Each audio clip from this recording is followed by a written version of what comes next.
ஹாய்ங்க, எல்லோரும் எப்படி இருக்கீங்க? நான் ரொம்ப நல்லா இருக்கேன். நீங்களும் நல்லா இருக்கீங்க நான் நம்புகிறேன். நான் ரொம்ப நாளாக ஆசைப்பட்ட ஒரு விஷயம் வந்து இப்போ ஸ்டார்ட் ஆகிடுச்சு. என்னென்னு பார்த்தீங்கன்னா, சர்ச்சில் வந்து 40 டேஸ் ப்ரேயர் வந்து ஸ்டார்ட் ஆகிடுச்சு. நேற்றுலேருந்தே நடக்குது. ஆனால் நாங்கள் நேற்று போகல. சண்டே வந்து சர்ச் போகாததெல்லாம் எங்களுக்கு தெரியல. அக்கா தான் எங்களுக்கு சொன்னாங்க, இந்த மாதிரி ப்ரேயர் நடக்குது அப்படின்னு சொல்லிட்டு. இன்றைக்கி நாங்கள் கிளம்பிட்டோம். காலையிலே நைட்டெல்லாம் அலாரம் வச்சுட்டு இன்றைக்கி மிஸ் பண்ணிடவே கூடாது, போயிடணும் அப்படின்னு சொல்லிட்டு காலையிலே நாங்கள் எழுந்து கிளம்பிட்டோம். தம்பியை வந்து கூப்பிட்டு போகல. அவனை கூட்டிகிட்டு போனால் 1 hour தான் ப்ரேயர் நடக்கும். ஃபுல்லாக அவனை பார்த்துக்கிற மாதிரி தான் இருக்கும். ப்ரேயர்லாம் கவனிக்கவே முடியாது. அவனை சேட்டை பண்ணிகிட்டு இருப்பான், ஒரு இடத்துல உட்காரவே மாட்டான். ஸோ எப்பயுமே நாங்கள் வருஷம் அவனை வந்து கூட்டிகிட்டு போக மாட்டோம். காலையில் 6 மணிலேருந்து 8 மணி வரைக்கும் ஃபுல்லாக கண்டினியூஸாக நடக்கும். 2 டைம் மட்டுமே பாஸ்டர் வந்து பேசுவாங்க.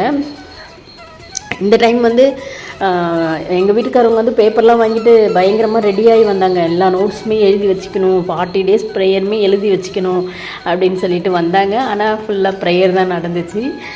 முடிச்சுட்டு அப்படியே நாங்கள் கிளம்பிட்டோங்க. இன்றைக்கி வந்து வஞ்சரம் மீன் வாங்கலாம் அப்படின்ற மாதிரி, வஞ்சரம் தலை வாங்கலாம் அப்படின்னு சொல்லி ஹஸ்பண்ட் சொல்லியிருந்தாங்க. பெரிய மார்க்கெட் தான் போயிட்டோம். அங்கே ரெகுலராக இவங்க ஒரு கடையில் வாங்குவாங்களாம். அந்த அக்கா இன்றைக்கி வரல. ஸோ நாங்கள் காணங்கத்தை மீன் வாங்கிட்டோம்.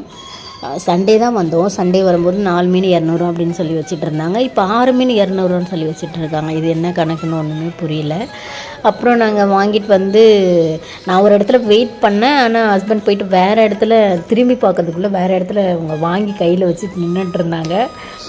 சரி, ஓகே அப்படின்னு சொல்லிவிட்டு அங்கேயே க்ளீன் பண்ணி வாங்கிட்டு வந்துடலாம் அப்படின்ட்டு ரெகுலராக ஒரு அக்கா கிட்ட தான் கொடுப்போம். அவங்கக்கிட்ட கொடுத்து க்ளீன் பண்ணி வாங்கிக்கிட்டோம். நிறைய மீன் இருந்தது. ஆனால் காணாங்கத்து மீன் மட்டும் ரொம்ப ஃப்ரெஷ்ஷாக இருந்தது. நிறையா இருந்த மாதிரி இருந்தது. அது மட்டுமே நிறையா இருந்த மாதிரி இருந்தது. அப்புறம் நண்டு இருந்தது. நிறைய மீன்லாம் இருந்தது. குட்டி, எனக்கு சரியாக பேர் தெரியல. அப்புறம் இந்த அக்கா கிட்ட விசாரித்தாங்க, இங்கே மீன் இருக்குன்னா. அந்த அக்கா வரலையானா, அவங்க தான் இல்லை வரலப்பா அப்படின்னாங்க.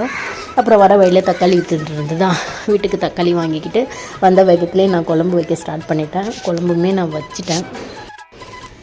காலையில் நாங்கள் எப்பயுமே சாப்பிடாம தான் ப்ரேயர் போயிட்டு வந்து தான் சாப்பிடுவோம். வந்து வீட்டில் இட்லி இருந்தது. ஆனால் நான் இட்லியில் கை வைக்கல. எனக்கு இட்லி வேண்டாம், மீன் குழம்பு வச்சு சாப்பாடு வச்சு தான் சாப்பிட்ணுன்னு ஒரு முடிவோடே வந்த வேகத்தில் களத்தில் இறங்கிட்டேன். மீனெல்லாம் அங்கேயே நான் க்ளீன் பண்ணி வாங்கிட்டு வந்ததால் எனக்கு ரொம்ப வேலை மிச்சமாக போயிடுச்சு. ஆனால் அந்த உள்ளே இருக்க கருப்பெல்லாம் எடுத்து போட்டுட்டு கடகன்னு குழம்பு வச்சுட்டேன். மாமியார் வந்து சாப்பாடு ஆல்ரெடி வடித்து வச்சுட்டாங்க. அப்புறம் தான் அவங்க சொன்னாங்க, இன்றைக்கி அமாவாசையாக அவங்க சாப்பிட மாட்டாங்க, நான் சாம்பார் வச்சுக்கிறேன், நீங்கள் மீன் குழம்பு வச்சுக்கோங்க அப்படின்னாங்க. ஒரு 4 மீன் மட்டும் எடுத்து தம்பிக்கு எனக்கு நாத்தனாருக்கெலாம் வறுத்துட்டு மீதெல்லாமே குழம்பு வச்சு சாப்பிட்டுட்டேன்.